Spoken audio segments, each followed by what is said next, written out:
Welcome to the 700 Club. News from Prime Minister Benjamin Netanyahu. Israel has defeated half of Hamas's forces in Gaza. The IDF is also keeping a close eye on the threat from Hezbollah in the north.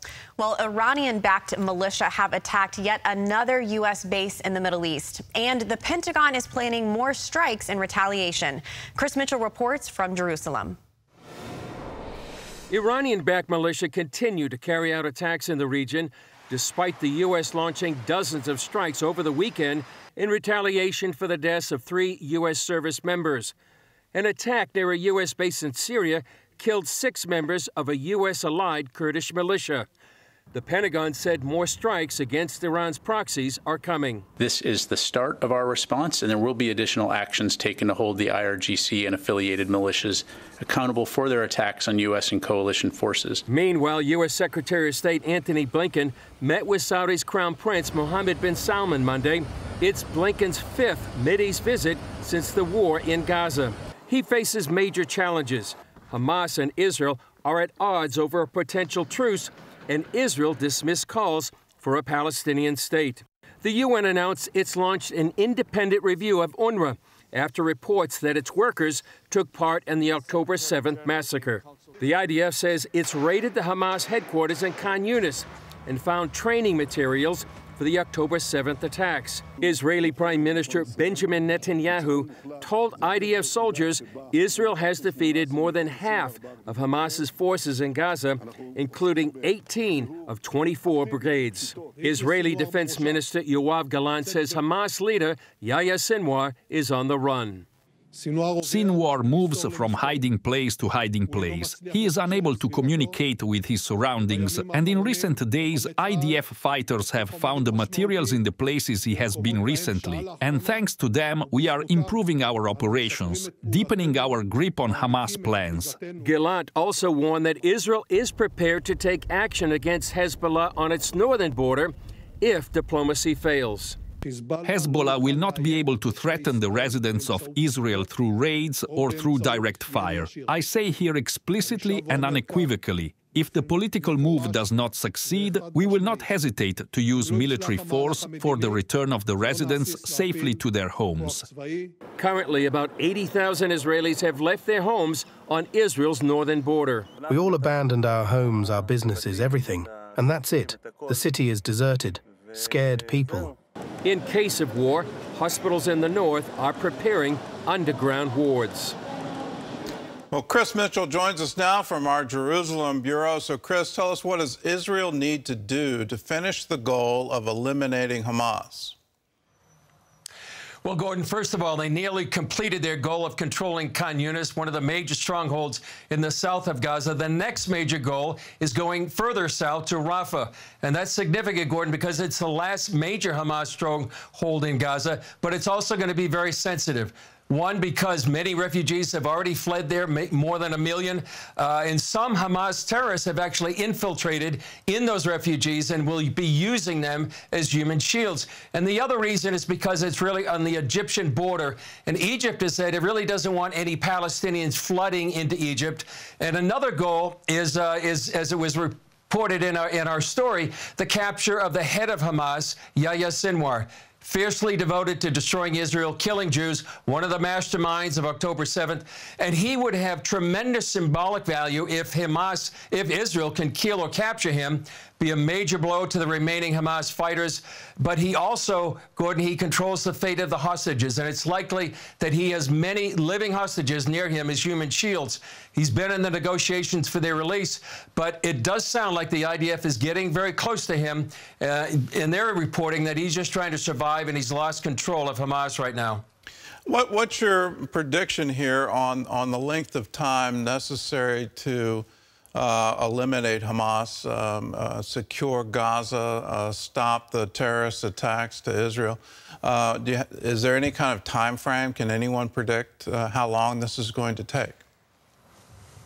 Well, the IDF has been saying for a while it's going to take months, but Gordon, I think it's actually going to take less time than that. I think they're going, their goals are actually going fairly well. And you have to realize that what they're fighting, Gordon, is a warfare that has never been done before. They're fighting above the ground and they're fighting below the ground. And some military historians said they're going to be studying what the IDF has done here for many, many years.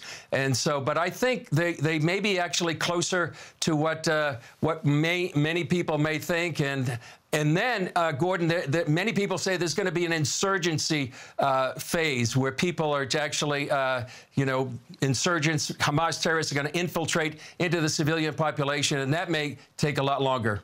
Okay.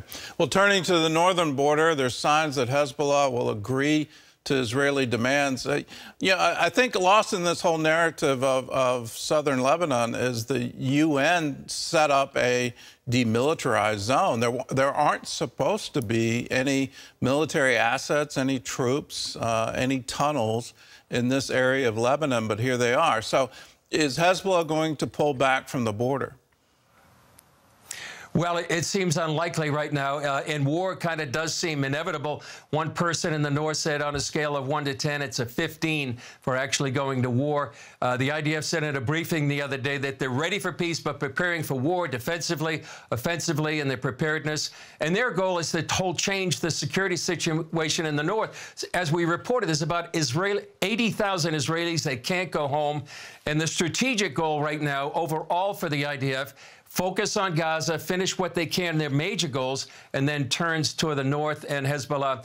And those diplomatic efforts that you were talking about, Gordon, you're right. In Resolution 1701 said back in 2006, after the Second Lebanon War, that there could be no military infrastructure except for the Lebanese army and UNIFIL.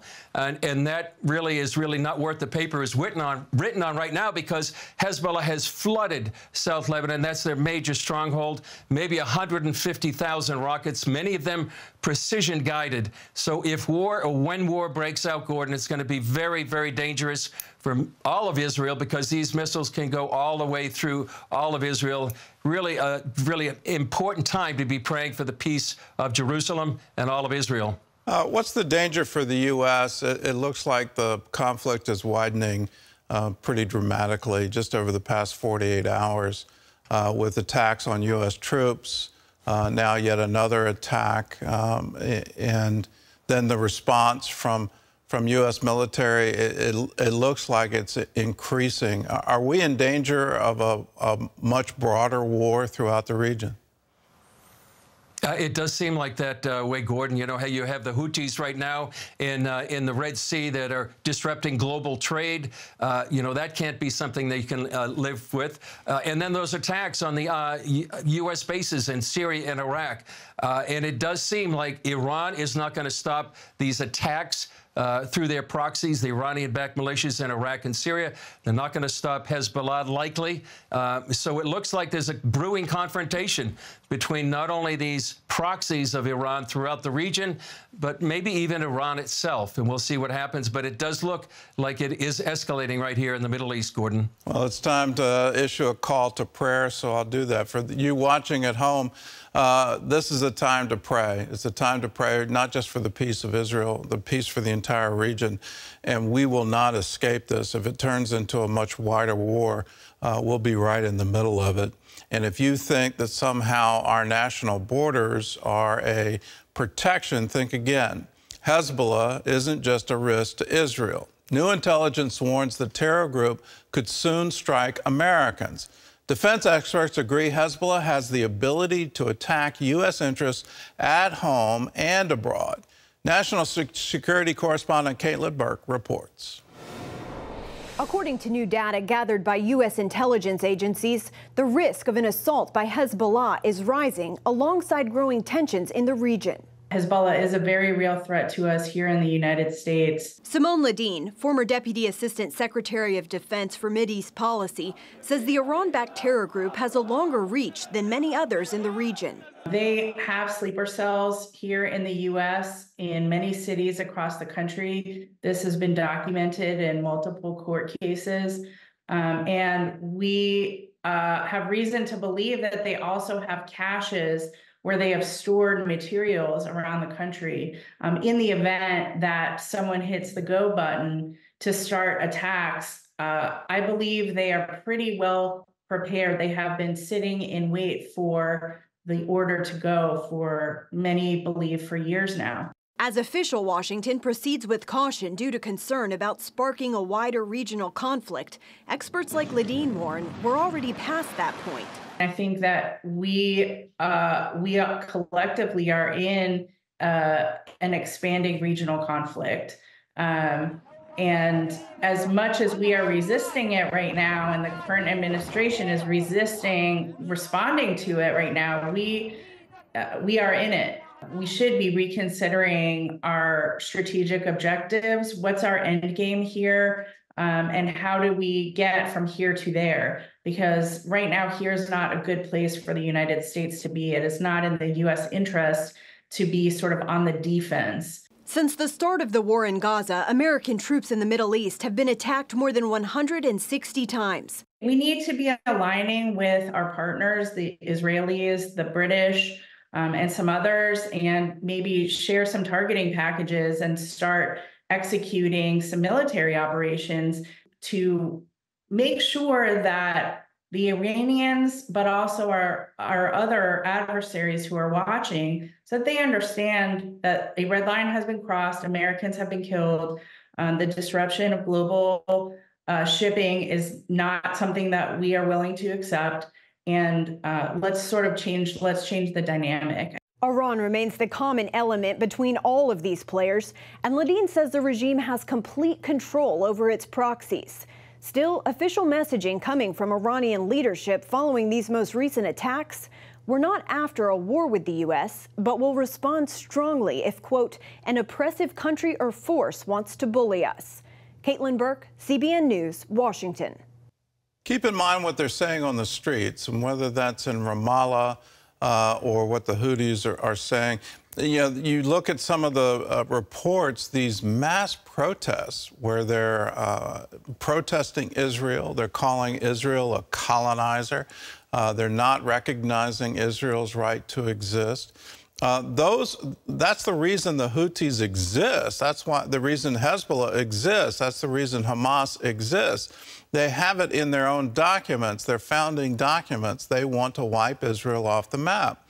And that ideology has completely taken over them. They can't go against that, because in that they would be going against what their parents have taught them, what their grandparents have taught them. They have to adhere to that. We're fighting a war of ideology, and until that ideology changes, we're not going to see peace. You're not going to see a two-state solution, and you're not going to see these terrorists suddenly wake up and say, well, this isn't a way to live. I need to live in peace with my neighbors. That's not going to happen. In the meantime, they're threatening global shipping. They're threatening U.S. bases. They're killing our soldiers. And they've killed dramatically Israeli citizens, innocent civilians who were caught up on October 7th. That is the end result of this ideology. We need to realize when somebody is saying from the river to the sea, what they're saying is October 7 again and again and again on a massive scale until every Jew is killed in Israel. We have to stand with Israel. We have to stand for what is right. And now more than ever, we need to pray that God would intervene. Without him, I don't see a progress to peace anytime soon.